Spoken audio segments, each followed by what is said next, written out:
ভালো নাচছে।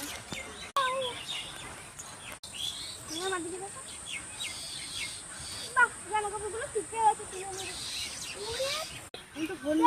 আমার ভাগের ময়লাগুলো নিয়ে ওর ভাগে ফেলে দিই, হলো এবার ওর ভাগের বালিগুলো নিয়ে আমার ভাগে দিয়ে আসি। যাই বালিগুলো দেওয়া হয়ে গেল, বালিতে চুরিও করে নিলাম। যাই এবার জামা কাপড়গুলো তুলি। মাত্র এসে ঝাঁপ দিয়ে গেলাম, আমার এসে নোংরা বালিগুলো তো কম কম লাগছে। আমি জানি আমি জানি আমি জানি এবার নেমে আমি জানি বড় বৌদি কি জানিস তো, তুই বল না। তোর দেখ ফোনে রিচার্জ কে করিয়ে দেয়, বড় বৌদি তো 1 টাকাও দেয় না রিচার্জ করার জন্য। দেখিস তোর কি করি। বলবি না কে করেছে বল, বললে পরে আগে রিচার্জ করে দাও, তাহলেই বলবো। আগে যখন আমি করে দিতাম রিচার্জ তখন আমাকে বড় বৌদি খবরগুলো এনে দিতে, আর এখন বড় বৌদিকে রিচার্জ করে দিতে বলছে, আর আমার খবরগুলো নিয়ে যে বড় বৌদিকে দেবে। ও কয় মাসের রিচার্জ করে দিত তোকে? দিত ওই 5-6 মাস। তাহলে আমি 15 মাসের রিচার্জ করে দেবো। বল আমার জায়গায় কে বালি নিয়েছে, কে নোংরা ফেলেছে বল তুই। তাড়াতাড়ি রিচার্জটা করে দাও, তাহলেই তোমার বলবো। হয়ে গেছে তোর রিচার্জ, এবার বল তোকে কে কি করেছিল। বৌদি ছেড়ে আমার কে আমি জানি কি ছোটা।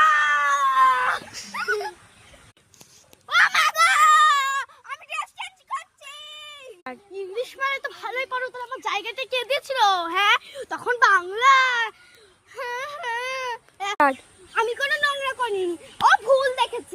কি বললে ছোট বৌদি? ও তো আমার শাড়ি পরে রিলস করছিল, আমি তো সাথে জামা কাপড় মেলতে এসেছিলাম। ও কি করে দেখলো? হ্যাঁ আমি তো স্নান করে এই শাড়িটা পরলাম, ও তো তার আগে আমার এই শাড়িটা পরেছিল। মনে হচ্ছে ভাজা মাছটা উল্টে কে তো জানো, উল্টিয়ে দেবো গো। কি বলছো দিদি তুমি এটা? দেখাবো না, ও যে শাড়ি পরে তোমার মতো ফেদনি মুখের মতো দেখতে লাগলো। কি বললে দিদি তুমি? আমাকে নিয়ে যা খুশি তাই বলো, কিন্তু আমার চেহারা নিয়ে একদম বাজে মন্তব্য করবে না। দিলাম লাথি। ও মা গো, মেরে ফেললো। ও মা গো, তোমাকে খুব সুন্দর দেখতে গো।